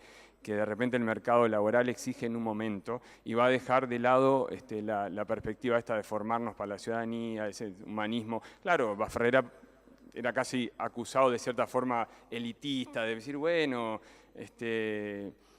de alguna manera no todos vamos a formar parte de esa especie de aristocracia universitaria, y se lo acusaba un poco de esta cuestión. Estamos hablando de los años 40, donde entre secundaria y la universidad había unos 500 estudiantes. 500 estudiantes, menos de un turno de uno de los liceos donde yo trabajo hoy en día. Entonces, ¿qué pasa? En poco tiempo irrumpe, por suerte, el acceso, ¿no? La masificación del acceso a la educación. El tema es, ¿no? Cuando entramos en este aula y habíamos 3, en pocas décadas empezamos a estar el salón lleno. Ingresan otras realidades sociales, culturales, económicas, ¿sí? El tema es cómo manejamos para que esa inclusión sea una inclusión real, no sea simplemente arrojar adentro del aula y ahora manéjense como puedan, ¿no? ¿Cómo atendemos esa emergencia? Y volviendo en esto, y haciendo link con lo que planteó Mujica en su momento, era bueno, el sistema educativo tiene estos índices de repetición que de alguna manera lleva también a índice de deserción y termina expulsando a la gente del sistema. Entonces Mujica vuelve a traer a escena esta vieja discusión entre la formación técnica y la idea de una formación pensando ya en trayectos más rumbeados para lo universitario, ¿no? Y prioriza o le da otro lugar, para mí es importante lo que hizo respecto de la UTU, ¿no? O sea, la Universidad del Trabajo, focalizar, pero lo que me parece que ahí dejó un poco flotando en el ambiente, que quizás a mi entender vuelve a refrotar erróneamente una vieja discusión, es suponer la idea de que en el campo por ejemplo, de los oficios, en el campo no más vinculado a la UTU, lo que importa más es el hacer que ese reflexionar desde cierto lugar que pueda estar vinculado, por ejemplo, a la formación humanista, ¿no? Entonces, era algo así, como dirían en un lenguaje, vamos a cargarnos de prejuicio en esta expresión, pero había algo así como, bueno, si a todos no le da la cabecita para terminar el liceo, que arranque para la UTU, ¿no? Porque ese es un viejo debate en Uruguay que en el fondo, vamos a ser sinceros, está visto desde ese lugar. Cuando yo estaba en sexto año, la maestra de sexto año de escuela dijo, a vos te conviene la UTU. Pero es que lo hacen, yo no, a ver, no voy a mentir, los profesores de hoy en día lo hacen. A veces estamos en la sala de profesores y dice, pero con suerte termina, ¿no? que agarre para ser mecánico, peluquería, porque hay esa idea, ¿no? No le da para mucho más, ¿no? O sea, porque lamentablemente es esa hay que ser sincero al respecto, ¿no? Entonces, ¿qué pasa? ¿Qué pasó con la UTU en ese periodo también? Hubo un grueso importante de inscripciones. Y muchos de los gurises que venían de repetir, yo tenía gurises con 16 años en primero, 3, 4 veces haciendo primer año. Entonces, ¿qué le decían en la casa o le aconsejaban los directores del liceo? No, agarrá para hacer la UTU algo, por lo menos parece. ¿Y qué pasó con esos pibes cuando fueron a la UTU? ¿Ustedes saben los índices de repetición y deserción que tiene la UTU? Son básicamente los mismos que en secundaria. ¿Por qué? Porque en el fondo, por ejemplo, algunas cuestiones que tienen que ver con eso que habla hoy del déficit de capital cultural, una cultura mínima del esfuerzo, de la lectura, de hasta cuestiones de sociabilidad mínima, no llegar tarde a las clases, ir cuando se te canta. Esto te va a pasar lo mismo, hagas en secundaria, hagas la UTU o hagas donde lo hagas. O sea, nosotros tenemos esta emergencia que es previa. ¿Se entiende? Que no pasa por decir, porque si vos querés hacer peluquería, taller mecánico, lo que sea, no vas a ir un día a abrir el local cuando se te ocurre, o un día vas a atender el trabajo más o menos. Entonces, en verdad, la construcción del humanismo es propedéutico, en el sentido de primero y necesario. Hay una construcción de valores, que no importa lo que vayas a hacer, no importa. Si sea un oficio, si sea que vas a ser abogado, médico, no importa. Entonces, a mí, por eso lo que vos señalás, yo lo comparto absolutamente, porque hay que salirse también de esa dicotomía. Y además, cuando nosotros analizamos, en verdad, muchos de los genios que están en el campo de la tecnología, su formación humanística y filosófica es de un grosor enorme. O sea, tampoco no va a confundir en ese sentido de pensar que, sí, porque los disparadores de ideas, la capacidad de crear ideas nuevas, tiene mucho que ver con el desarrollo de capacidades creativas, ¿no? De capacidades de reflexión, y muchas veces no han tenido una formación formal o específica en filosofía, pero son grandes lectores del campo del pensamiento humanista. Entonces digo, me parece muy pertinente lo que vos señalás, porque justamente yo creo que hay que salirse de esa falsa dicotomía, ¿no? Hay una falsa oposición en ese sentido y lo comparto absolutamente. No sé si alguien quería agregar algo. No sé si hay algún otro comentario, alguna cuestión que se quiera plantear, alguna pregunta. Carlos, muchas cosas interesantes dichas. Sí. Buenos días. Comienzo por disculparme por llegar tarde, pero tenía cita médica a la hora 10 desde hace 2 meses. Imposible de abandonarla. Con respecto al tema déficit educacional y la falta de lectura, nos damos cuenta de que los profesores, cuando llegan los alumnos a determinado nivel, la queja es: no tienen comprensión lectora. Leen poco, pero lo poco que leen no saben desentrañar lo que está transmitiéndole el autor. Yo integro la Sociedad Rodoniana y el año pasado tuvimos una intensa actividad con motivo de los 100 años del fallecimiento de Rodó. Se realizó un congreso y quedó puesto de manifiesto la vigencia que tiene el pensamiento de Rodó. Casualmente mi ponencia se titulaba Vigencia y necesidad actual del humanismo e idealismo de Rodó.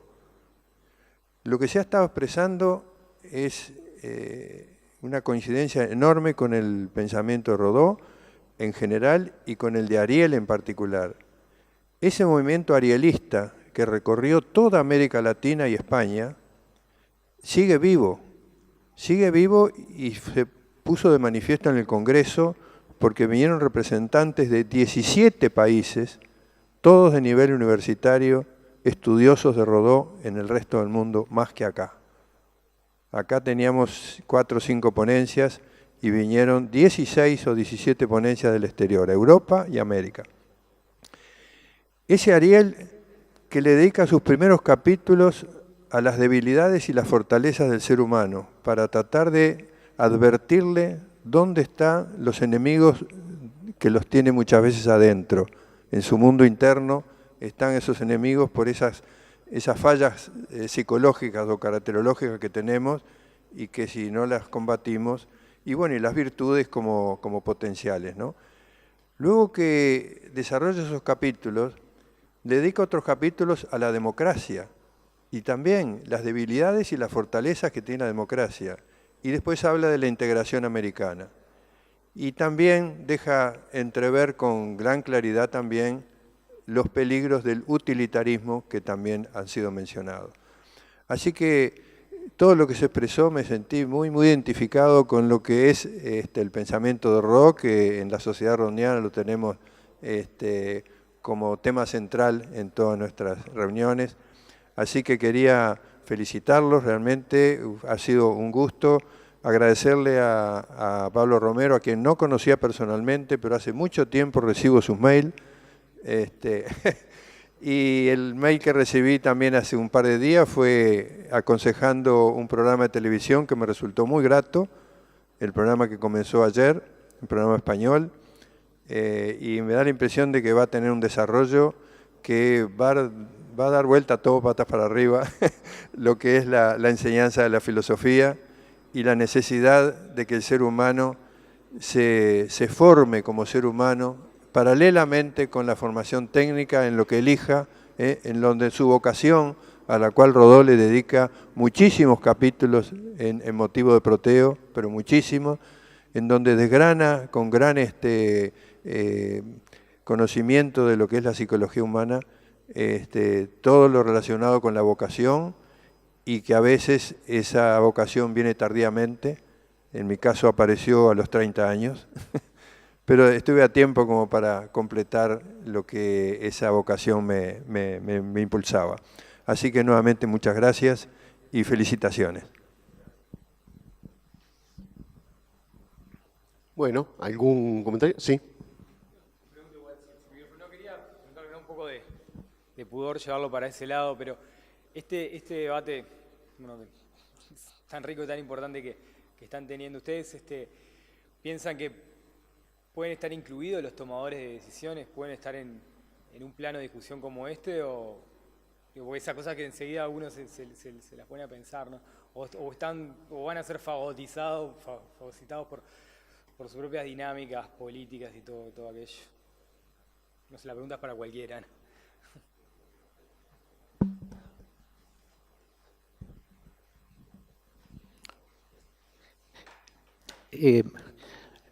Yo creo que tu ángulo es más que pertinente, obviamente, porque justamente lo que nos reúne, lo que nos convoca es la idea de que estamos en una crisis de humanismo en la acción democrática, pública, y también en la formación y en la capacidad de educar en la materia. Yo tiendo a pensar y me gustaría a veces aportarte eso. Yo adhiero bastante a esa tradición republicana, que no es una tradición que pone en tensión un dilema al final de todo, entre los muchos temas que enfrenta ese debate liberal republicano, y que tiene que ver con la expectativa de las capacidades individuales del ser humano en su condición ciudadana. Los republicanos tienden a ver al ciudadano con capacidades naturales. Por eso piensan en que pueden deliberar entre iguales. Cualquiera, incluso los menos aptos desde el punto de vista material o desde el punto de vista... Siempre un individuo en su condición ciudadana tiene algo que aportar que ningún sabio universitario necesariamente habrá tomado en cuenta, siempre. Y en los tomadores de decisión, en los políticos, este debate le es inmanente. Por eso yo destacaba un poco lo que creo que ese énfasis en que las instituciones fuercen a incorporar aquellos valores que explican esa acción pública, en el caso de los representantes o en el caso de los políticos que de alguna manera, o los tecnócratas, que de alguna manera están administrando la cosa pública, una cosa que es de todos, que es la cosa pública, es la definición de la república, la cosa pública. Entonces, yo no creo, por eso quiero aclarar esto, porque yo sé que soy extremadamente contraintuitivo y minoritario en esta perspectiva. Yo creo en el político, creo en el tecnócrata y creo en el ciudadano común. Y no es verdad que solo actúen por la contingencia o en función de la reivindicación de sus propios intereses. Siempre están imbuidos de una influencia que fue generada a partir de partidos poderosos, en el caso uruguayo, de partidos poderosos que lo interpelan, con los que intercambia, con los que discuten. En todos los partidos además se da y se puede probar. Yo he intentado, he hecho un esfuerzo por tratar de medirlo incluso en ese sentido. De manera que todos los decisores públicos, de alguna manera, también están embebidos de este debate, que al final no es tan académico, es un debate ciudadano, así como lo tuvieron Varela, creo que lo tienen los contemporáneos. Tendemos a ver, en el sentido perverso, compramos muy rápido ese discurso tan argentino de que se vayan todos, o ponerlo en la vereda de enfrente al representante. No, él es expresión de sentimientos ciudadanos, más o menos independizado o autonomizado. Capaz que hay que desautonomizarlo y traerlo un poquito más al ciudadano común. Y ese es un desafío, porque además las economías nos están llevando a ese quiebre, a esa disociación, digamos, a funcionar por tus propios intereses particulares o corporativos. La sociedad contemporánea está presionando en ese sentido, por eso se expresa la crisis. Pero yo creo que justamente en el caso uruguayo hay reservas de cultura política, de cultura democrática, que hacen que el representante o el decisor público no solo incluso está en condiciones de sentarse en esta mesa y hacer su propio aporte, sino también de registrar lo que en la sociedad civil existe. Le pongo como unas fichitas, en el sentido de lo que tú planteabas. No es tan autónomo y no es tan autócrata, ni tampoco tan mezquino como se lo quiere presentar. Yo creo que en Uruguay hemos logrado siempre condicionar a nuestros hombres públicos a una sensibilidad general. Brevemente apuntar simplemente dos cosas sobre lo que tú planteabas. Esa deliberación que le estamos pidiendo a los ciudadanos y que a veces es tan difícil, que evidentemente tiene que ampliarse, no solamente como explicaba él, no solamente en las organizaciones de la sociedad civil, como pedía Habermas, aunque sea como un breve entrenamiento para ser incorporado, por ejemplo, dentro de los propios partidos políticos. Esa misma deliberación tiene que funcionar entre las instituciones de una comunidad política. Y eso, aunque parezca sencillo, muchísimas veces no sucede. Pongo dos casos y termino. Una son, por ejemplo, los informes del Tribunal de Cuentas. Los informes del Tribunal de Cuentas normalmente se hacen con respecto a gastos y demás, ¿no? Entonces, esos informes van directamente a los ministerios o a quien sea. El 85% de las veces ni siquiera se responden. O sea que la tarea del Tribunal de Cuentas no sé bien para qué sirve. ¿Ah? O sea que ni siquiera, no solamente no son tenidos en cuenta para modificar los gastos y modificar conductas posteriores o modificar la legislación, sino que ni siquiera son respondidas, ¿no? Eso es, evidentemente, ahí hay un problema en el diálogo interinstitucional. Otro también son los pedidos de informe que hacen los legisladores también a las instituciones. También el 80% de las veces las instituciones no les responden. No les responden nada. No es que le respondan algo que, bueno, un poquito vago o mal hecho. No, lo ignoran. O sea que me parece que esa falta de capacidad deliberativa también sucede interinstitucionalmente. Aquí mismo en el Uruguay, no sé cómo será en otros sitios. Yo, primero, digo, porque justo tu pregunta apunta un poco a un contrapunto que tú planteabas. Y me parece que hay dos cosas. Una es la que destaca Nussbaum de la crisis en la universidad, que después voy a...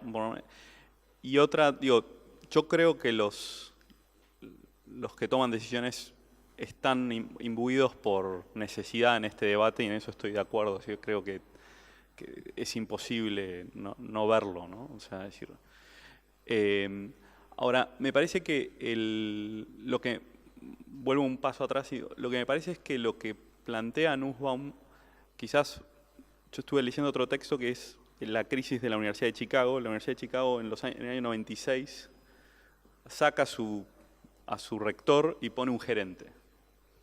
Y cambia toda la estructura de la universidad. Y era una universidad que tenía en ese momento 9 premios Nobel entre sus profesores. Y lo cambia por una exigencia del mercado. Y esa exigencia, o sea, lo que a Nussbaum le preocupa es la circunstancia, la amenaza que es la utilidad en el sentido utilitario, o sea, en el sentido mercantilista, por decir, no la utilidad en el sentido amplio. Que eso me parece un poco también lo que hay que traer a debate. ¿Qué es algo útil? ¿No? O sea, porque, digamos, un florero es inútil o un cuadro es inútil, pero todos tenemos o un florero, o un cuadro, o un adorno en nuestra casa. Y quizás es lo más útil al momento de volver a casa y sentarnos tranquilos y estar, ¿no? Y lo mismo, o sea, pues somos humanos, ¿no? Y en ese sentido el tema es si en el debate solo rige, o sea, el tema de la amplitud del pensamiento es lograr formar ciudadanos para que justamente cuando lleguen a la instancia institucional y demás, tengan esa amplitud de perspectiva, que Nussbaum ve que se está achicando en la formación del universitario, ¿no? Que ya es un salto para la circunstancia que planteaba Pablo Romero, es una circunstancia que para nosotros quizás nos queda, porque yo el otro día veía y si se supone que solamente el 29% de los jóvenes entre 18 y 25 años, o 24, perdón si me equivoco en el número, pero solamente el 28% terminó el secundario. O sea, yo mi primer clase en la universidad empiezo diciéndole, bueno, miren, esta es la realidad, háganse cargo. O sea, digo, vayan, métanse en las instituciones políticas, no importa, o sea, no sé, armen algo, váyanse, o sea, están dentro de una franja que son el 28% de los jóvenes de su edad, ¿no? Pero me parece que lo que me parece interesante es, yo no soy un descreído del debate, creo que tampoco soy un naif que cree que no hay corporaciones políticas en sentido amplio de intereses económicos, intereses ideológicos, etcétera, que uno lo ve en las manos de yeso, digamos. Pero me parece que de a poco eso se va a ir fracturando porque se da cuenta que... yo siempre me acuerdo mucho de una película de Frank Capra, que después se retiró la película un poco porque fue en los años 30 y después vino la cuestión de los fascismos, entonces Capra se retira de ese debate porque se da cuenta que es El señor Smith va a Washington, no sé si la han visto, es una película de los años 30, digamos, y es una demostración de que en los años 30 había una crisis de la democracia, hija un poco también de la crisis económica, pero me parece que hay... que la democracia necesita reelaborarse permanentemente como todo tipo de conocimiento. Y por otro lado, también recojo el tema de decir, yo creo que en la circunstancia democrática contemporánea todos nacemos ciudadanos, el problema es si podemos ejercer ese derecho. O sea, si tenemos la capacidad, y ahí es un poco también el rol de la equiparación en la educación, que también me parece que es un poco lo de Nussbaum, ¿no? Cuando la gente dice, tengo derecho a poder, tengo un derecho cultural, pero claro, si no me... Yo tengo un amigo que fue a París y no entró al Louvre, pues dijo, voy a perder el tiempo y la plata, no entiendo nada de arte, renunció, dijo, me gasto esa plata en cervezas francesas o en vino y disfruto mejor de París. O sea, claro, pero él no lo ve como una frustración, o sea, hasta le parece simpático, ¿no? Pero uno podría pensarse, decir, o sea, el Louvre es enorme, no digo que tampoco ir por snob voy a todo, pero decir, bueno, algo tengo que aprender a disfrutar, no sé. Perdón que me fui un poco, pero lo que me parece que sí destacado es lo que apunta, me parece que ese debate está presente. No soy de los que creen en la teoría conspirativa de que nos están lobotomizando para que ellos puedan gobernar. Yo creo que mucho más en Uruguay, o sea, yo soy argentino, así que soy un descreído de nacimiento, pero yo creo que en Uruguay, tal vez tengo el idilio, quizás por mi lectura de cómic, yo creo en la aldea, ¿no? Soy un fan de Asterix, pero porque justamente ahí hay un reconocimiento del otro inmediato, ¿no? Entonces decir, bueno, las dimensiones también afectan a eso. Pero a mí lo que más me interesa de este debate es que no podemos perder de vista que la formación universitaria no puede estar subordinada al mercado, en el sentido absoluto, tampoco en oposición, ¿no? Es decir, porque todo chico que viene acá quiere tener un trabajo y es un derecho y tiene que estar, pero también tiene que no perder de vista que después va a jubilarse y qué va a hacer. O llega el fin de semana y qué va a hacer, ¿no? O sea, los videojuegos, digo, arrancamos con la Play, el FIFA 2018, el 19, y después ¿qué hace? Perdón, que sé que lo estoy banalizando demasiado, pero llega un momento que el ocio, si es ausente, se pierde, ¿no? Entonces, no sé, me parece que ahí hay como demasiadas tramas, pero perdón que me excedí un poco. Bueno, yo les agradezco mucho a los cuatro por haber estado acá, por haber incitado con estas cuestiones. Espero que de alguna manera sigamos en contacto y podamos organizar otras tantas reuniones de estas para conversar sobre estas cosas. Y bueno, y le agradezco obviamente a todos ustedes que han estado acá y han aportado con su presencia y eso. Bueno, muchísimas gracias de vuelta.